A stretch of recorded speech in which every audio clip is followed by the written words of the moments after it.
Good morning, good morning, good morning. Hey, this is Rob Rosa, your friend in real estate. Hey, at least I hope that I am. We got a lot of crazy things on Facebook these days, so hopefully you are my friend on Facebook, on LinkedIn, on Twitter, on Instagram. And if you need to connect with me, it's easy to do.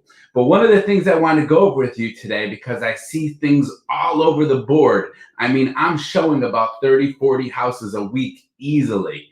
And guess what? There's a lot of sellers that are making a lot of mistakes, or even potential sellers that I meet up with. And they're not exactly sure what to do or how to do it. So I put together this list, Rob Rosa's Avoid 10 Selling Mistakes, and hopefully it will definitely help you out. So if you have a few minutes, please listen in and make a comment if you want to. I can usually see most of the comments that come up live. Sometimes they do, sometimes they don't, but I'll definitely see them afterwards. And then what I will do is I will follow up with you. And of course, if you have questions about selling your particular property, including commercial, just let me know. All right, my friends. So here we go. We're going to talk about Rob Rosa's Avoid 10 Selling Mistakes. So with anything, we need to start off with some wisdom of the day. If you know me by now, you know it's important to keep our mind straight. It's important to understand that what we want to do every day, we're going to go for it. And so there are some sellers or people even thinking about buying a house. They have no clue where to start, or they feel overwhelmed. And believe me, I understand if you're that person. So here's my wisdom of the day. I cannot do everything, but I can do something. I must not fail to do the something that I can do.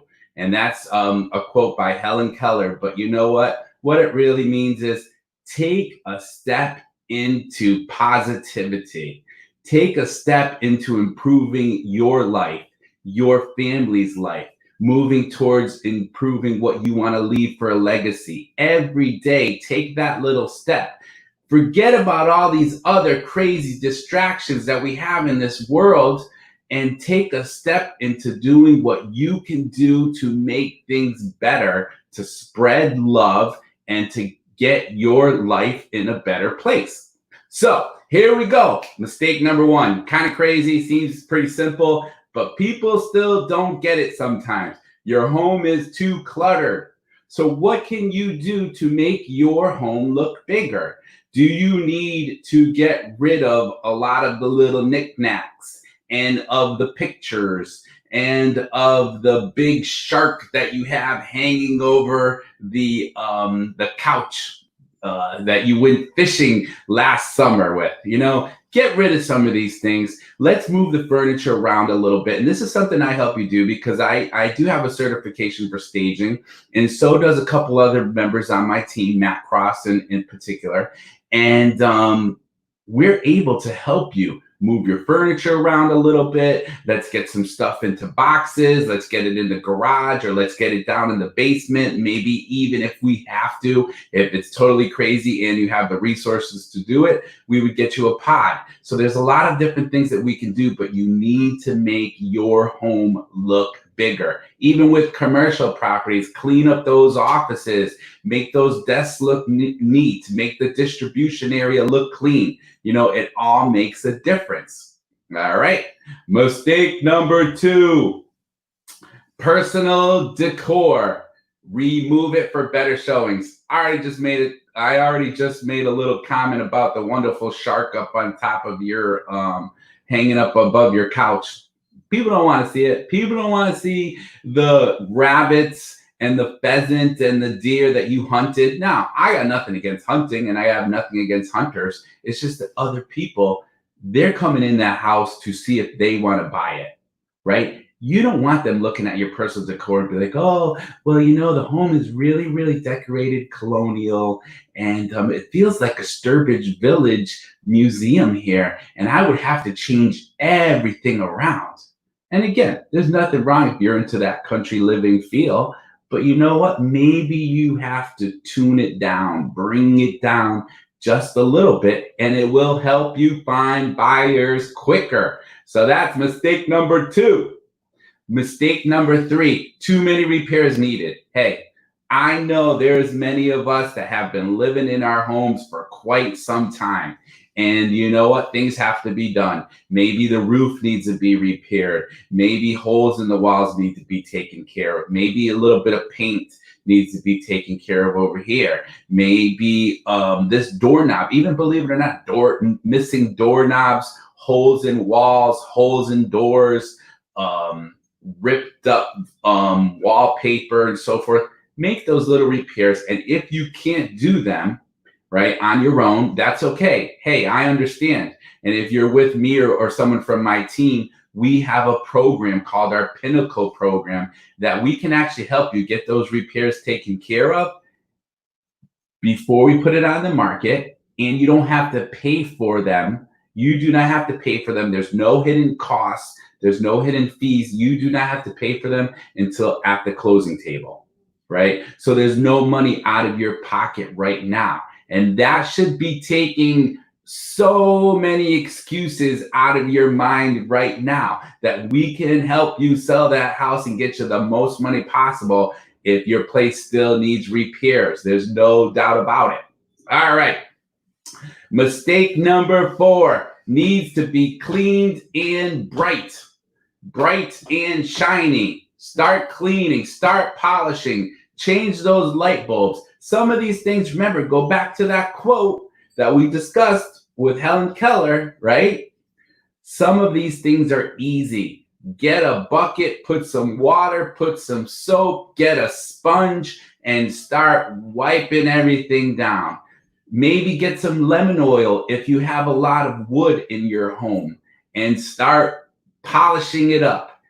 Go throughout all the lamps and the lighting fixtures in your home and put in light bulbs. Clean those up, get the dust out of there, and also, which is also huge, those curtains. It's probably been a while since you took those curtains down, those drapes down, and washed them or had them dry cleaned if they're, real expensive, nice drapes. You need to either take them down and make the place open and clean and bright, or you need to wash them and iron them and put them up nice, and maybe even get rid of some of those old dingy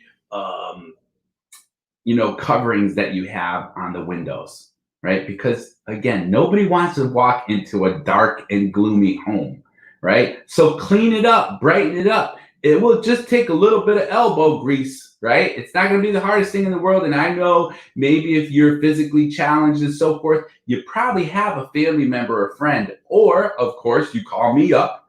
I have some friends that will definitely be able to help you, of course, for, an inexpensive price. But guess what? I have a couple of cleaning people that will definitely be able to help you, and it won't cost you, a lot of money.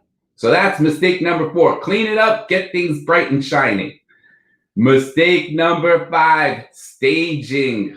One of the worst things is when we walk through a house and the buyers are like, well, what's this room? Is this a bedroom? Oh, let me see if it has a closet.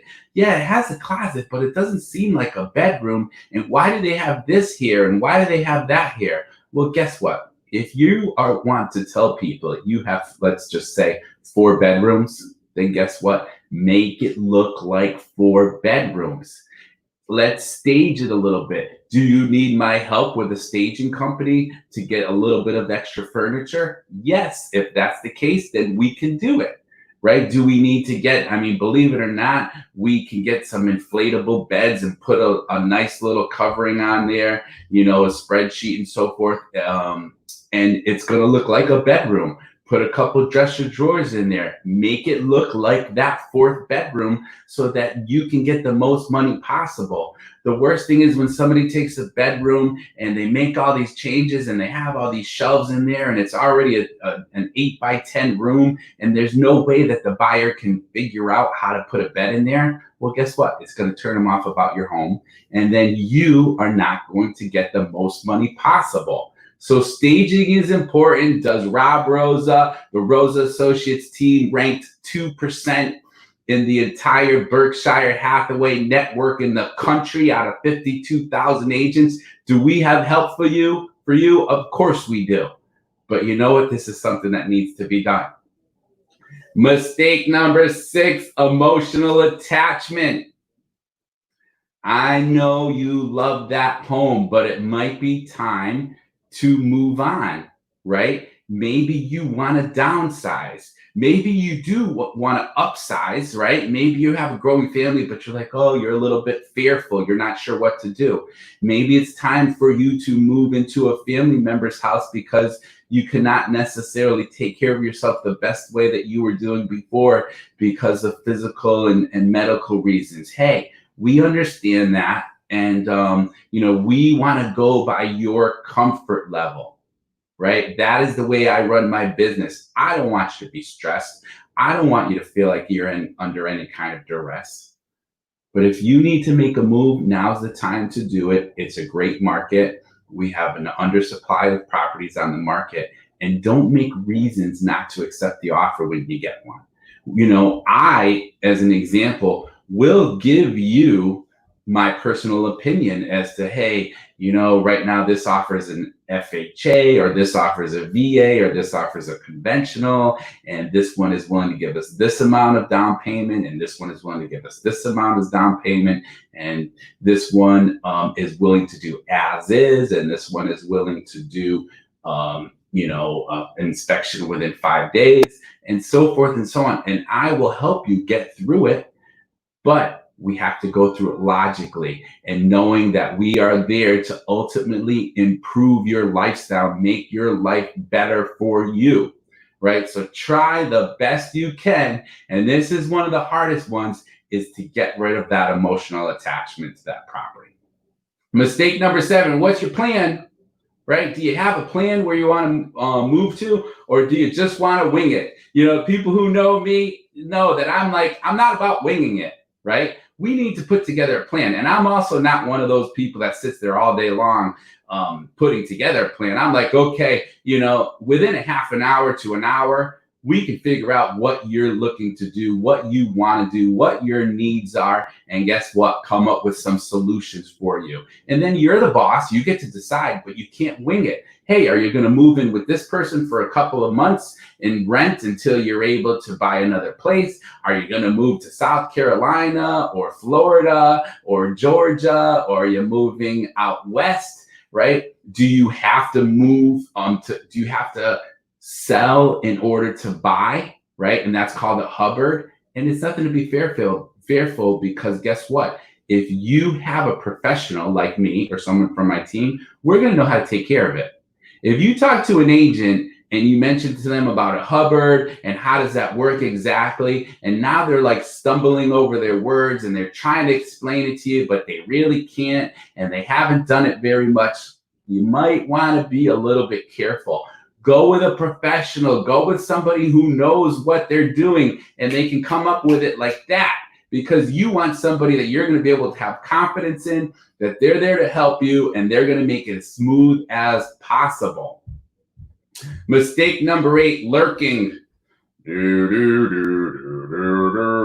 Are you thinking about being that person because you feel like you do have many valuable things and you want to be there for every showing, and you want to think that you can talk them into buying the house, and you know and believe that you're a great salesperson? Well, I'll tell you, don't do it, because you will have issue after issue, miscommunications, problems, turning off buyers not feeling comfortable, buyers not feeling positive about the scenario. Let a professional do it, right? We can talk agent to agent and so forth, and I can explain to them what you're looking to do and how you're going to do it. And of course, I can't make any guarantees with this particular statement, but I will tell you, for 19 years here in real estate, I've been involved with everything from the most, I think, was a $1.4 million transaction down to $40,000 or $25,000 and so forth.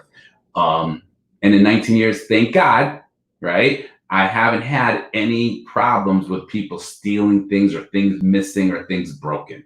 All right. So, can I guarantee that? Of course I can't.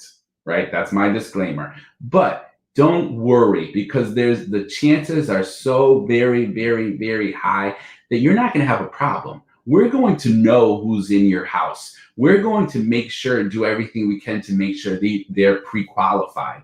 You can feel comfortable when you're working with the Rosa Associates team that you are going to be okay. So you don't have to lurk. You don't have to be standing over the shoulders for every single showing and so forth. It's not going to help you in the long run. Mistake number 9, fishing. Coming back to fishing, right? We talked earlier about the shark. All right. Again, hanging over your couch. That's not exactly what we're talking about here. We're talking about, well, I go take a look at some homes, and even the buyer, which, everybody feels like they know about real estate because of the wonderful world of the internet. And, for the most part, you're not going to be able to really fool anyone, right? So we have to understand, well, how did you come about this list price? I mean, I walk into homes, and guess what? You're going to think this is crazy. We actually had to make an offer $15,000 above the list price because we couldn't figure out why the seller and the seller's agent priced it so low. That's a little bit of opposite of what you think I was going to say, right? But that's the honest to God's truth. I called up the agent before we even went, and I said, "Hey, Jim, how come the house is priced so low?" And he says, "Well, what do you mean?" And I said, "Well, I kind of know the area, and it seems to be like maybe, $8 to $10 to $12,000 lower than what I thought it would be worth." He's like, "Oh, I don't know. We kind of looked at things, and that's what the seller wanted to agree to. So we actually had to go even higher." But in many cases, it's also the other way. Like, how did the seller and the seller's agent decide to price it so high? And are they just going out fishing to see what they can maybe get, but it's a pie in the sky and it's not going to make any sense? So you know what? Make sure you're working with someone who's going to be able to show you comps and also is going to help you look into the future, because we know what's going on in the market at this moment, and we can kind of guesstimate things for another week or 2 or 3 or 4. I mean, of course, we don't know exactly what it's going to be like in 3 months, when the fall market comes. But I mean, we kind of know what's going on right now, and it's a hot market. We're ready to roll. And if you want to get the highest price for your house, now is definitely the time to do it. But have some data to understand. Just don't go fishing, because it's not going to make sense to anyone. And your home is going to sit on the market longer, or you're going to miss out on extra money. All right. And lastly, hopefully you're not getting bored with me, right? Marketing, pictures, descriptions, promotions, targets, messaging. Well, guess what? Is it professionally done? I'm not here to disparage any other real estate agents. The only thing I'm going to do is talk about myself just for 20 seconds. I have my master's degree, a Master of Science in marketing. I've been doing marketing for 19 years in real estate. I did marketing and advertising and sales at United Parcel Service. I was involved as a project manager in the same thing at United Health Group.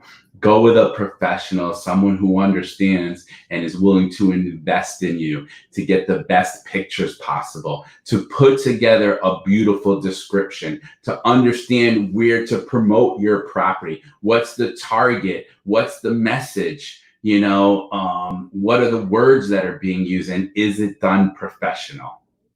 So that, my friends, is pretty much the 10 wonderful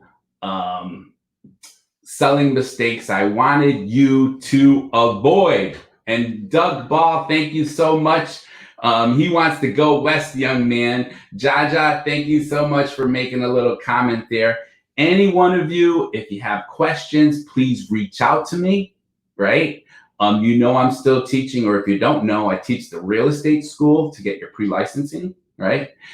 We have my website, which is down there, and it's going to come back again in a second, ctrealestateselling.com, which you can get an instant home valuation, right? No hassle, no obligation. But at the same time, if you want to talk a little bit, give me a call or text me or email me, and I can come by today. I can come by tomorrow. We'll set up an appointment, and again, no hassle, no obligation. So hopefully you learned something here today. I know I did give you some great information, and I'm available to help you every step of the way. And remember the wisdom of the day. You know what? Do what you can now. That's all. Do what you can every day. Take that extra step to make you and your family's life better.